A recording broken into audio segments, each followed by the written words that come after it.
பல்வேறு காரணங்களுக்காக தெற்கில் ஆரம்பிக்கப்பட்ட இந்த பாதாள உளவு குழுக்களினுடைய செயல்பாடுகள், போதைப்பொருள் கடத்தல், ஆள் கடத்தல், குற்ற செயல்கள், துப்பாக்கி சூடுகள், இது எல்லாமே இப்போ கொஞ்சம் கொஞ்சமாக வடக்கையும் முழுமையாக ஆக்கிரமிச்சிருக்குது. இன்றைக்கு வடக்கில் போதைப்பொருள் சம்பவங்கள் நடந்து கொண்டிருக்குது, ஆள் கடத்தல் நடக்குது, பால்வெட்டுகள் நடக்குது. இந்த மாதிரியான எல்லா குற்ற செயல்களுமே தெற்கில் எப்படி நடந்து கொண்டிருக்குதோ அதே மாதிரி வடக்கிலையும் நடந்து கொண்டிருக்குது. இப்போ தெற்கில் எப்படி அந்த பாதாள உளவு குழுக்களை அழிக்கிறதுக்கான செயல்பாடுகள் மேற்கொள்ளப்பட்டதோ அதே மாதிரி வடக்கிலையும் அதை அழிக்கிறதுக்கான செயல்பாடுகள் இப்போ ஆரம்பிக்கப்பட்டிருக்குது. இதுக்கு பின்னால் இருக்கக்கூடிய பின்னணின்றது ஒரு மிகப்பெரிய பின்னணி. எல்லாருக்குமே தெரியும். நாங்கள் கடந்த வீடியோஸ்லையும் நிறைய வீடியோக்களை நான் முழுமையாக சொல்லியிருக்கிறேன். இந்த வீடியோவில் நாங்கள் பார்க்க போகிற விஷயம் என்னென்னு சொன்னால், இதுக்கு பின்னால் இருக்கக்கூடிய ஒரு முக்கியமான அரசியல் காரணம், இது எப்படி எங்களோட சமூகத்துக்குள்ளே உள்ளே வந்தது, இப்போ நடந்து கொண்டிருக்கக்கூடிய நடவடிக்கைகள் என்ன, இதைத்தான் இந்த வீடியோவில் முழுமையாக நாங்களோட பகிர்ந்து கொள்ள போகிறோம். என்ன விஷயம் எடுத்த உண்டா முதல்ல இருந்தே தெளிவாக சொல்கிறேன். அனைவருக்கும் வணக்கம். நான் உங்கள் BK கரிகாலன்.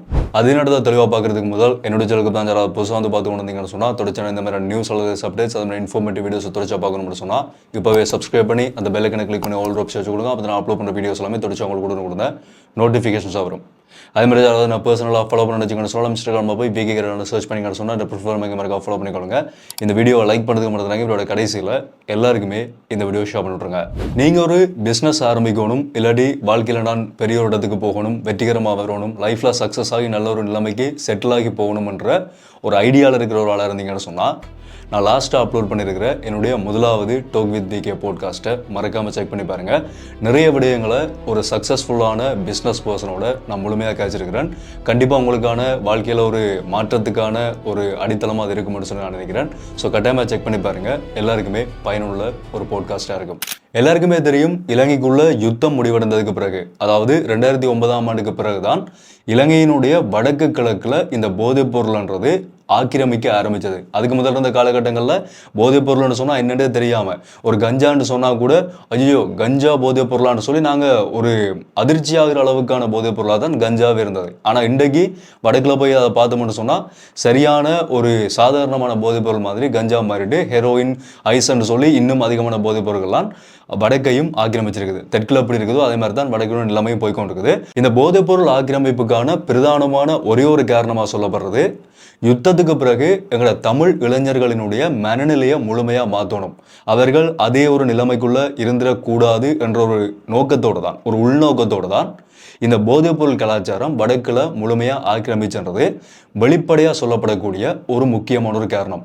அதாவது கல்வியில், விளையாட்டில், தொழில்நுட்பத்தில், அறிவாற்றலில், இது எல்லாத்துலேயுமே முன்னிலையில் இருந்த வடக்கு கிழக்கினுடைய இளைஞர்கள், மக்கள் அதே நிலைமையில் இருக்கக்கூடாதுன்ற ஒரே நோக்கத்துக்காகத்தான் அரசியல் நோக்கமாக இந்த போதைப் பொருள்ன்றது நாட்டுக்குள்ளே கொண்டு வரப்பட்டு அது வடக்குக்கு அதிகமாக கொண்டு வரப்பட்டுன்றது எல்லாருக்குமே தெரிஞ்ச ஒரு விஷயம்.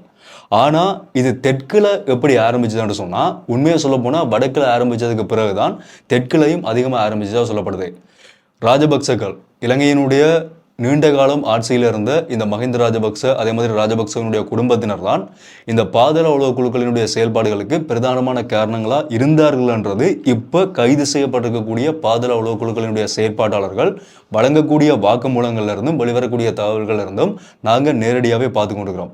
அந்த பாதாள உளவு குழுக்கள் கொண்டு வந்த போதைப் பொருட்கள்லாம் இன்றைக்கு வடக்கையும் இவ்வளவு மோசமாக ஆக்கிரமித்து கொண்டு போய் கொண்டிருக்குது. இதுக்குள்ள இன்னொரு நாங்கள் கவலைப்பட வேண்டிய இன்னொரு முக்கியமான விடயம் என்னென்னு சொன்னால், இந்த போதைப்பொருள் வர்த்தகத்தை செய்தது அந்த பாதாள உளவு குழுக்களை சேர்ந்த தெற்கில் இருந்த நபர்கள் இல்லை. அந்த தெற்கில் இருந்த நபர்களினுடைய வழிகாட்டுதலின் கீழே, அவர்கள் கொடுத்த கட்டளையின் கீழே இங்கே இருக்கக்கூடிய ஒரு சில தமிழ் நபர்கள்லாம், இதே மண்ணில் பிறந்து வளர்ந்த தமிழ் நபர்கள்லாம் அந்த போதைப் பொருளுக்கும் இந்த குற்ற செயல்களுக்கும் பின்னால் இருந்திருக்கிறார்கள்ன்றதும் இங்கே கவனிக்க வேண்டிய ஒரு முக்கியமான விடயமாக மாறி போய் கொண்டிருக்குது. அதை முடிவு கட்டுறதுக்கான ஒரு செயல்பாடாக தான் இப்போ வடக்கில், முக்கியமாக யாழ்ப்பாணத்தில் ஒரு நடவடிக்கை இப்போ மேற்கொள்ளப்பட ஆரம்பிச்சிருக்குது. இந்த திடீர் பணக்காரர்கள்னு சொல்லி போதைப்பொருள் வர்த்தகத்தில் ஈடுபட்டவர்களாகவும், வட்டிக்கு காசு கொடுத்து பணம் சம்பாதித்தவர்களாகவும், கடத்தல்கள், வாழ்வெட்டு சம்பவங்கள், இந்த மாதிரியான குற்ற செயல்களில் ஈடுபட்டு அதிகமாக சொத்து சேர்த்தவர்கள் என்ற அடிப்படையில் திடீர் பணக்காரர்களாக சொல்லி கிட்டத்தட்ட இப்போ வரைக்கும் வந்திருக்கக்கூடிய செய்திகளின்படி 11 பேர் மேலே வழக்குகள் பதிவு செய்யப்பட்டு இப்போ விசாரணைகள் முன்னெடுக்கப்பட ஆரம்பிச்சிருக்குது. இந்த 11 பேர் மட்டும் இல்லாமல் இந்த மாதிரியான குற்றங்களோட தொடர்புடைய நபர்களாக சொல்லி இன்னும் அதிகமாக வடக்கில் இருக்கக்கூடிய நபர்கள், அது யாழ்ப்பாணம் மட்டும் இல்லை, யாழ்ப்பாணம், கிளிநொச்சி, வவுனியா, முல்லைத்தீவு, அதே மாதிரி கிழக்கில் இருந்தால் கூட இப்போ தென்பகுதியில் எப்படிப்பட்ட விசாரணைகள் மேற்கொள்ளப்பட்டு வெளிநாடுகளில் போய் இந்தோனேஷியாலையும் அதே மாதிரி தாய்லாந்துலையும் ரஷ்யாலையும் போய் இந்த குற்றவாளிகளை கைது செய்து நாட்டுக்குள்ளே கொண்டு வரார்களோ அதே மாதிரி ஒரு ஆழமான விசாரணைகளும் ஆழமான தேடுதல்களும் இப்போ வடக்கிலையும் மேற்கொள்ளப்பட ஆரம்பிச்சிருக்கிறதா போலீஸாரால் ஒரு விடயம் இப்போ வெளிப்படுத்தப்பட்டிருக்குது. எங்கட நாட்டுக்குள்ள இருக்கக்கூடிய எங்கட தமிழ் மக்கள், இது தமிழ் மக்கள்னு சொல்லி மட்டுமில்லை, எல்லாருமே தான் சக மனிதர்களா ஒரு நாட்டினுடைய சமுதாயம் சீரழிஞ்சு போகுதுன்னு சொன்னால் நாங்கள் எல்லாத்தையுமே தான் கட்டாயமாக பார்க்கணும். ஆனால் முக்கியமாக திட்டமிட்டு கொண்டு வரப்பட்ட இந்த போதைப் பொருள் வடக்கையும் கிழக்கையும் எப்படி அழிக்குதுன்றதை நாங்கள் கொஞ்சம் வெளியில் வந்து எங்களோட சுற்றுச்சூழலை வெளியில் நாங்கள் அவதானித்து பார்த்து மட்டும் சொன்னால் எத்தனை இளைஞர்கள் தங்களோட படிப்பை விட்டுட்டு இன்றைக்கு ரோட்டில் நின்று குடி போதைக்கும் இந்த ஐஸ் போதைப் பொருளுக்கும் போதைப் பொருட்களுக்கும் அடிமையாகி வாழ்க்கையை தொலைச்சிட்டு நிற்கிறார்கள். அதே மாதிரி எத்தனை பெண்கள், இதில் என்ன இன்னொரு அதிர்ச்சியான விஷயம்னு சொன்னால் ஆண்கள் மட்டும் இல்லை, பெண்களும் இளம் வயது இருக்கக்கூடிய பெண்களும் போதைப் பொருளுக்கு அடிமையாகி அந்த போதைப்பொருள் பாவனையால் தற்கொலை செய்து உயிரிழந்த கேசஸ் கூட இப்போ 2-3 நாட்களுக்கு முதல் யாழ்ப்பாணத்திலேயே பதிவாகியிருந்தது. அதே மாதிரி எத்தனையோ பேர் இளைஞர்கள், ஆண்களும் பெண்களும் இந்த போதைப் பொருளுக்கு அடிமையாகி இன்றைக்கு எத்தனை பேர் தங்களோட வாழ்க்கையை சீரழிச்சிட்டு இருக்கிறார்கள். எனக்கு நல்ல ஒரு கவிதை ஒன்று இந்த இடத்துல ஞாபகம் வருது, அதை நான் உங்களுக்கு சொல்கிறேன்.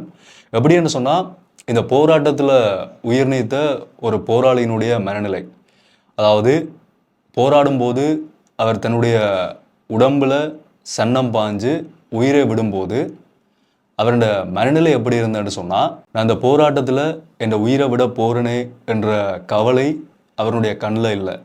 மாறா என்னுடைய எதிர்கால சந்ததி என்னுடைய தியாகத்தின் காரணமாக எப்படி இந்த மண்ணில் சுதந்திரமாகவும் சந்தோஷமாகவும் நல்ல கல்வியை பெற்று நல்ல வாழ்க்கை வாழப் போகிறார்கள் என்ற மகிழ்ச்சி மட்டுமே அவருடைய கண்ணில் இருந்ததா ஒரு கவிதை எழுதப்பட்டிருக்குது. அப்படிப்பட்ட கனவு கண்டு எங்களோட மண்ணுக்காக தியாகம் செய்த எத்தனையோ மக்களை இன்றைக்கு நாங்கள் செய்யக்கூடிய செயல்பாடுகளால் கொச்சைப்படுத்தி கொண்டிருக்கிறோம்.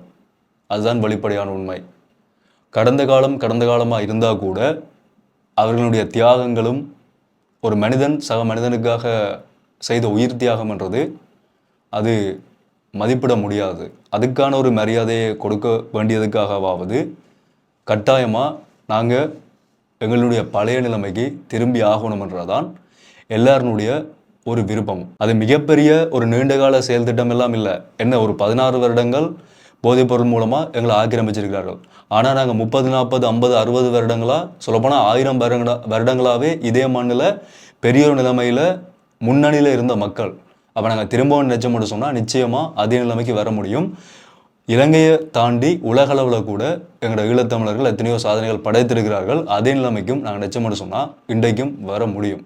அதுக்கு மனசு வைக்க வேண்டியது, முயற்சி செய்ய வேண்டியது இப்போ வளர்ந்து வந்து கொண்டிருக்கக்கூடிய எங்களோட இளைஞர்கள், எங்களுடைய இளம் சமுதாயம், அடுத்த தலைமுறை கொஞ்சம் விளங்கி கொண்டு இந்த அரசியல் எப்படி நடந்து கொண்டிருக்குது, எப்படி இந்த போதைப் பொருளுக்கு எங்களை அடிமையாக்கி கொண்டிருக்கிறார்கள், எப்படி எங்கட மக்களுக்குள்ளேயே எங்களை அழிக்கிறதுக்கான செயல்பாடுகள் நடந்து கொண்டிருக்குது, இதுக்குள்ள நாங்கள் எப்படி சிக்காமல் அடுத்த கட்டத்துக்கு முன்னேறி போகிறது, வாய்ப்புகள் எப்படி தேடிக்கொள்வது, சமூக ஊடகங்களுக்குள்ளே சிக்காமல் எப்படி நாங்கள் உண்மையான உலகம் எதுன்றதை விளங்கி கொண்டு எப்படி நாங்கள் அதுக்குள்ளே போகிறது, அதுக்குள்ளே முயற்சி செய்து அப்படி மேலே வரன்ற இந்த விடயங்களை சரியான முறையில் விளங்கி கொண்டால் மட்டும்தான் இந்த ஒரு மிகப்பெரிய பொறியிலிருந்து எங்களால் வெளியில் வர முடியும்.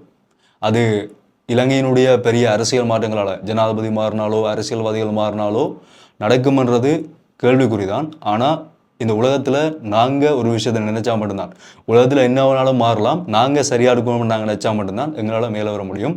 நாங்கள் இல்லை, வெளிப்படையாக சொல்ல போனால் நாசமாக தான் போகிறோம்னு நினச்ச மட்டும் சொன்னால் அதுவும் எங்களோட கையில் தான் இருக்குது. ஸோ அவரவர் நினைச்சா மட்டும்தான் இந்த ஒரு பொறியில் சிக்காமல் மேலே வர முடியும்.